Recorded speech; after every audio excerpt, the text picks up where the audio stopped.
সোমবার সাংবাদিক জুলকার নাইন শাহের বললেন, অন্তর্বর্তী সরকারের গুরুত্বপূর্ণ দুইজন উপদেষ্টা 16 ফেব্রুয়ারি দেশ ত্যাগ করতে পারেন বলে তাদের ঘনিষ্ঠ মহলের বরাতে জানা গেছে। তাদের একজন আজ দুপুর 12:50 চায়না ইস্টার্নের ফ্লাইটে এবং আরেকজনের সন্ধ্যা 6:45 এমিরেটস ফ্লাইটে ঢাকা ত্যাগ করার কথা রয়েছে। তিনি সতর্ক করে বললেন, যথাযথ অডিট ক্লিয়ারেন্স এবং নিরাপত্তা ছাড়পত্র ছাড়া এই ব্যক্তিদের দেশ ত্যাগ করতে দেওয়া উচিত হবে না। নির্বাচনে বিএনপির ল্যান্ডস্লাইড জয়ের পর কথা ওঠে এবার দেশ থেকে সরে পড়ার চেষ্টায় আছেন বেশ কয়েকজন উপদেষ্টা।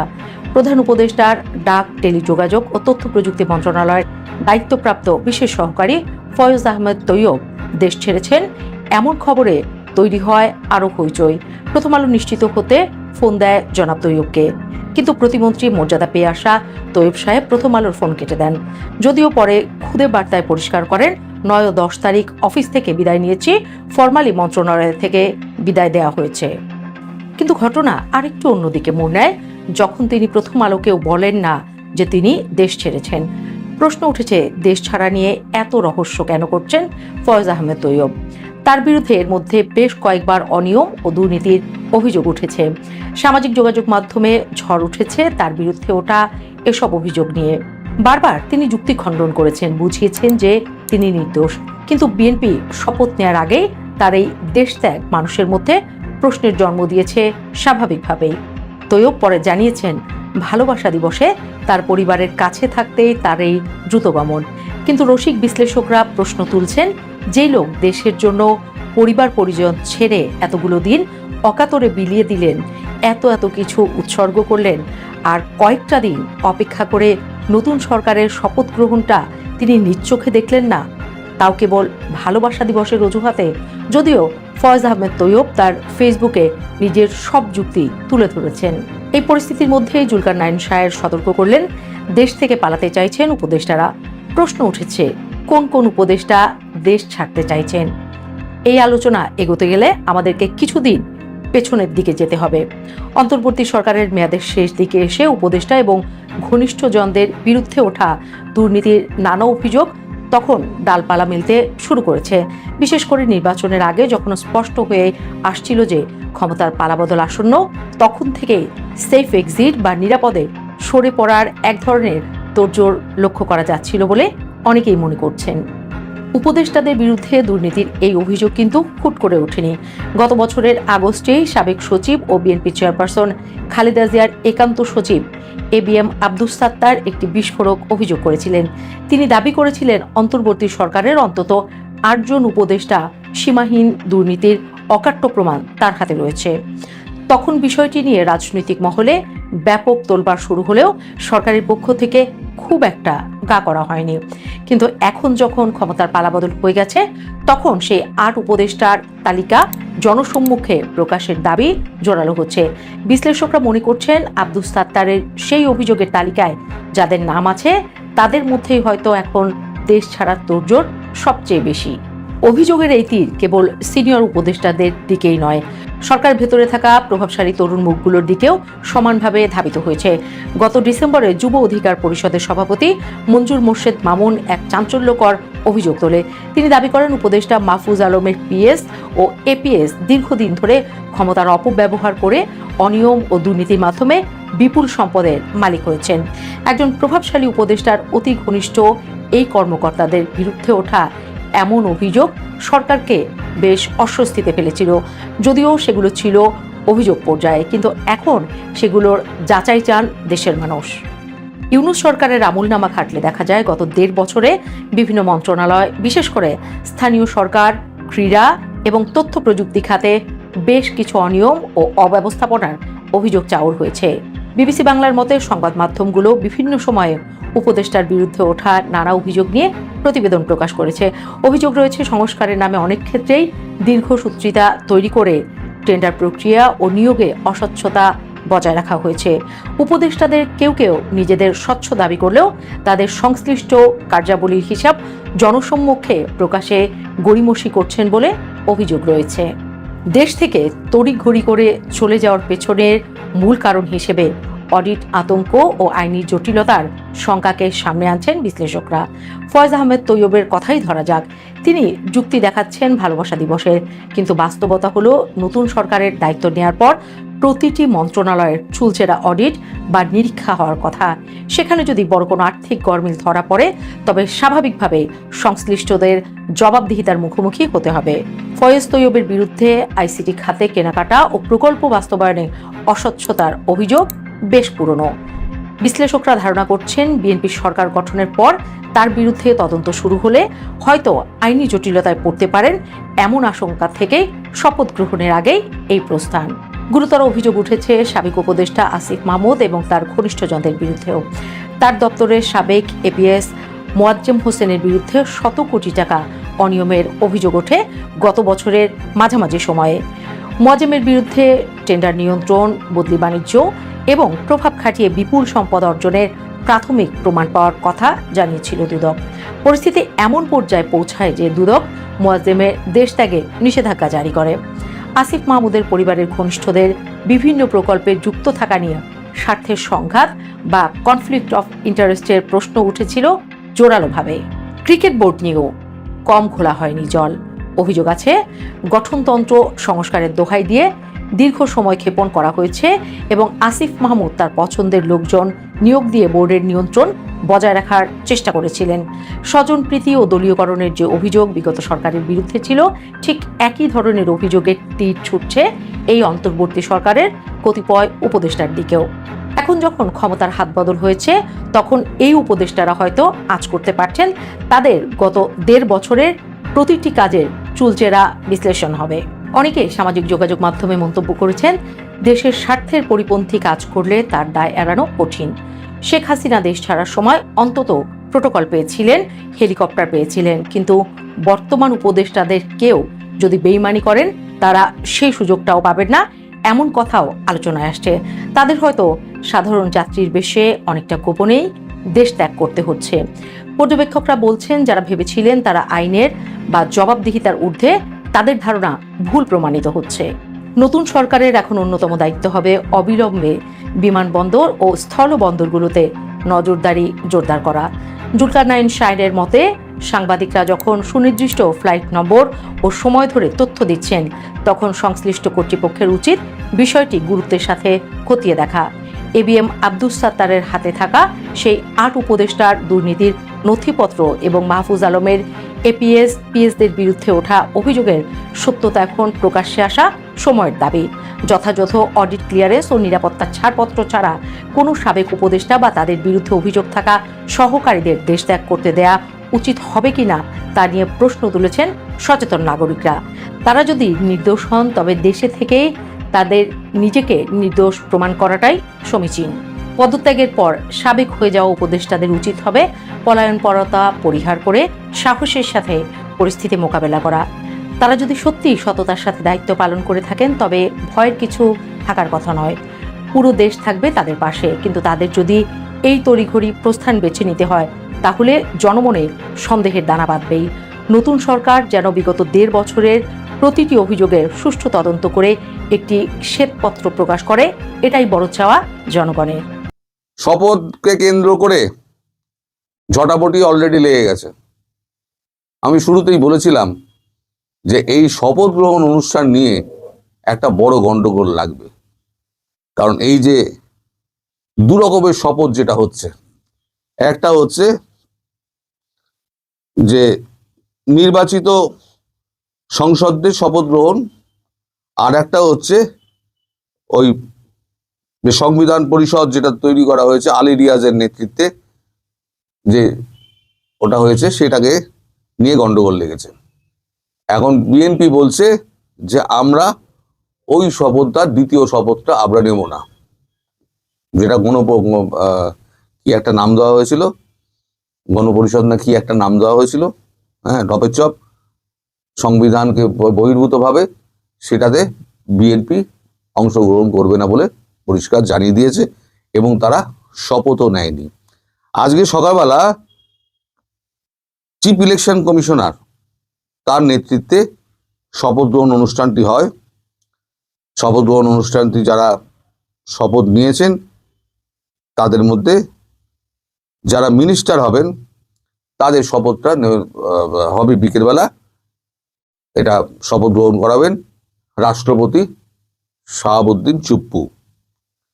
এখন এই যে আলী রিয়াজ, যিনি এই সমস্ত সবকিছু যিনি করলেন ব্যাপারটা, তাকে কিন্তু খুঁজে পাওয়া যাচ্ছে না। তিনি কোথায়, তাকে ফোনেও ধরা যাচ্ছে না, তাকে খুঁজেও পাওয়া যাচ্ছে না। তার কি হয়েছে সেটা এখনো পর্যন্ত জানা যাচ্ছে না। এখন এই যে শপথ, যেটা সংবিধান অনুযায়ী যে শপথ নেওয়া, সেটা নিয়ে আবার জামাতের মধ্যে দুটো ভাগ ছিল। এনসিপি তো আলাদা, এনসিপি চাইছিল আমরা ওই সংবিধান অনুযায়ী আমরা শপথ নিয়ে নেবো, দ্বিতীয় শপথটা আমরা পরে নেবো, যখন গন্ডগোল মিটবে, এই সমস্যার সমাধান হবে, তখন আমরা নেব। আর জামাতের মধ্যে দুটো ভাগ ছিল। কেউ বলেছিল আমরা শপথ গ্রহণ অনুষ্ঠান আমরা শপথ নেব ওই প্রথম সংবিধান মেনে, দ্বিতীয় শপথটা না হলে আমরা প্রথম শপথটা নেব না। পরবর্তীকালে নিজেদের মধ্যে আলোচনা করে দু দলের মধ্যে যে গন্ডগোলটা লেগেছিল জামাতের মধ্যে, তারা বলে যে ঠিক আছে, সংবিধান অনুযায়ী যে শপথটা হচ্ছে সেই শপথটা আমরা নিচ্ছি এবং আমরা ওই দ্বিতীয় শপথটাও নিয়ে রেখে দেবো। এইরকম একটা কিছু হয়েছে। মানে বিএনপি সংবিধান অনুযায়ী শপথটা নিয়েছে, বাকি কোনো শপথ বিএনপি নেয়নি এবং বিএনপি বলেছে আমরা জীবনে ওই শপথ নেব না। ফলে ও শপথের লেটা চুকে গেছে। কারণ যারা নির্বাচিত সরকার, যারা ভূমিধস ভোটে, ল্যান্ডস্লাইড ভোটে যারা জিতেছে, তাদের সঙ্গে কে এলো কে না এলো তাতে বিএনপির কেউ যায় আসে না। একটা কথা উঠেছিল যে ভারত বিরোধী কিছু লোক আছে যাদেরকে বিএনপি নাকি নিচ্ছে, এরম বলে একটা কথা উঠেছিল। কিন্তু মির্জা ফখরুল আজকে পরিষ্কার করে দিয়েছে সেরকম কোনো ঘটনা নেই। বিশেষ করে বাবরের এর মধ্যে ঢোকা, এর মধ্যে অনেকেই ঢোকার চেষ্টা করেছিল। আসিফ নজরুল তিনিও ঢোকার চেষ্টা করেছিলেন, আমাদের এই প্রেসিডেন্ট হওয়ার চেষ্টা করেছিলেন আমাদের যিনি মোহাম্মদ ইউনুস, তিনিও হচ্ছেন না। ফলে একটা লেজে গোবরে অবস্থা। বহুদিন আগে দর্শক আমি একটা রিপোর্ট করেছিলাম যে জামাত, বিএনপি, এনসিপি কে নিয়ে ইউনুস যমুনায় একটা বৈঠক করেছিলেন। সেই বৈঠকে কিন্তু এইটা নিয়ে গন্ডগোল লেগেছিল এবং বোতল ছোড়াছড়ি পর্যন্ত হয়েছিল। আমি এটা করেছিলাম, ভিডিওটা করেছিলাম এবং আমি সেখানে বলেছিলাম এটা কিন্তু এখানেই শেষ নয়, এটা কিন্তু বহুদূর এগোবে। এবার দেখুন বহুদূর এগোলো কিনা। এখন এই শপথ গ্রহণ অনুষ্ঠান নিয়ে কিন্তু ব্যাপক একটা গন্ডগোল ভবিষ্যতের জন্য তোলা রইল। এটা কিন্তু ভবিষ্যতের জন্য তোলা রইল, আপাতত ধামাচাপা রইল, কিন্তু ভবিষ্যতে এই যে দিকে দিকে আগুনটা, এটা কিন্তু বাড়বে এবং এই নিয়ে কিন্তু প্রচুর গন্ডগোলের সূত্রপাত হবে। মির্জা ফখরুল আবার আজকে একটা সাক্ষাৎকারে বলেছেন যে শেখ হাসিনাকে নিয়ে ভারতের সঙ্গে এমন কোনো সম্পর্ক গড়ে তোলা হবে না যাতে সম্পর্কের অবনতি হিসেবে দেখা হয়। অর্থাৎ শেখ হাসিনা ইস্যুতে বিএনপি কিছুটা পিছু হটল। শেখ হাসিনা ইস্যুতে বিএনপি কিছুটা পিছু হটল কারণ তারেক রহমানের সঙ্গে ভারতের যে সমস্ত চুক্তি হয়েছিল সেই চুক্তি অনুযায়ী বিএনপি ওই পথে হাঁটবে না। এবার আমি একটা লিস্ট পড়ে শোনাচ্ছি যারা সম্ভাব্য মন্ত্রী হতে পারেন, সেরকম একটা লিস্ট আমি পড়ে শোনাচ্ছি।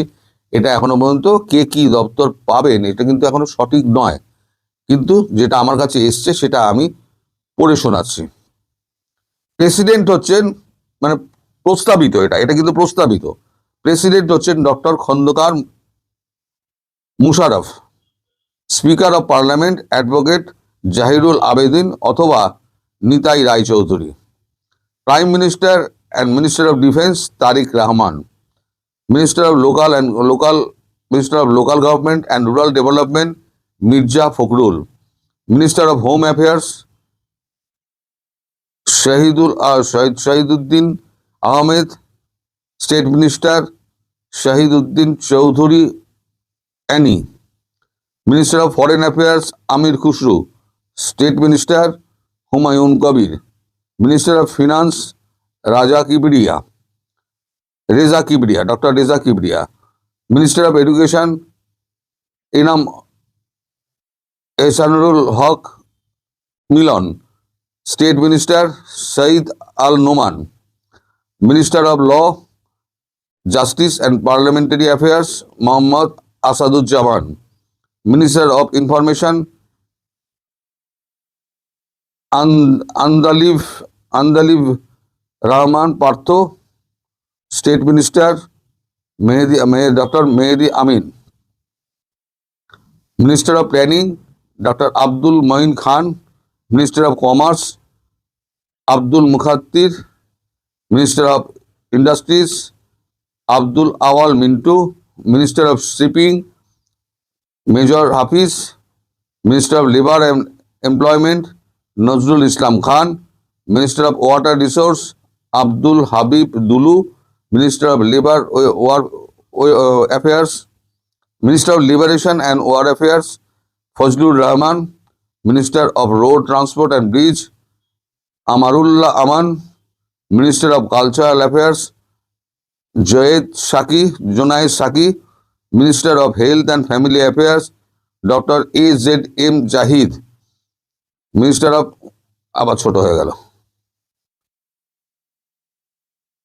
Minister of Youth and Sports Ali Asghar Lobi, Minister of Religious Affairs Shamim Kaisar Lincoln,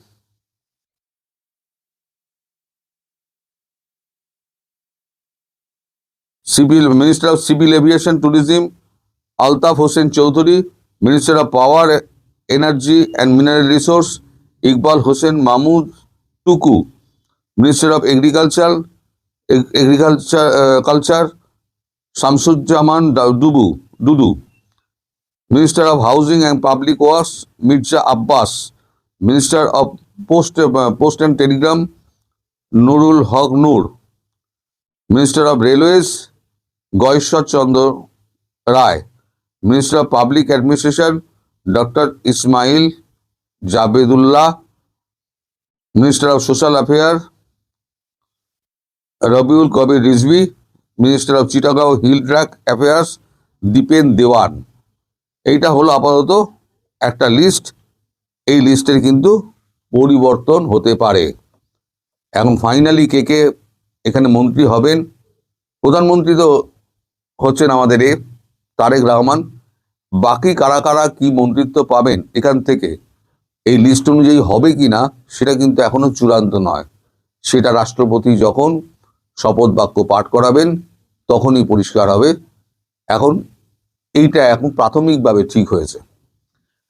তবে জামাত যেটা আপত্তি তুলেছে, তারা এইটা দ্বিতীয় সংবিধান যেটা সংশোধিত সংবিধান যেটা হয়েছে আলী রিয়াজ দ্বারা করা, সেটা যতক্ষণ না পর্যন্ত কমপ্লিট হচ্ছে সেখানে মানে বিএনপি শপথ না নিলে তারা কিন্তু গন্ডগোল পাকাবে, তারা এটা সহজে মেনে নেবে না। এই নিয়ে কিন্তু একটা ঘোট ভবিষ্যতে পাকাবে এবং তার জন্য আপনারা কিন্তু তৈরি থাকুন। এই সরকার কিন্তু সুস্থিরভাবে চালাতে পারবে না। আজকে ভিডিও সংরক্ষণ করে রাখুন। আমি বলে দিলাম আজকে যে শপথ গ্রহণ অনুষ্ঠান হচ্ছে এবং কাল থেকে যে সরকার শুরু হবে সেই সরকার কিন্তু শান্তিতে দেশ চালাতে পারবে না। এর মধ্যে অশান্তি লেগেই থাকবে, ঝটাপটি লেগেই থাকবে এবং সেটা কতদিন চলে সেটাই দেখার। আপাতত এখানেই শেষ করছি। সবাই ভালো থাকবেন, সুস্থ থাকবেন, সাবধানে থাকবেন এবং যমুনায় ডক্টর ইউনূসকে ছাড়তে হচ্ছে। যমুনা কালকে যেটা আমি করে রেখে দিয়েছিলাম সেটা আমি যথারীতি 6:30 ছেড়ে দেবো। যমুনা ছাড়তে হবে, ওনার মন খুব খারাপ, ওনার যে কি মনের অবস্থা সেটা আমি 6:30 ব্যাখ্যা করব।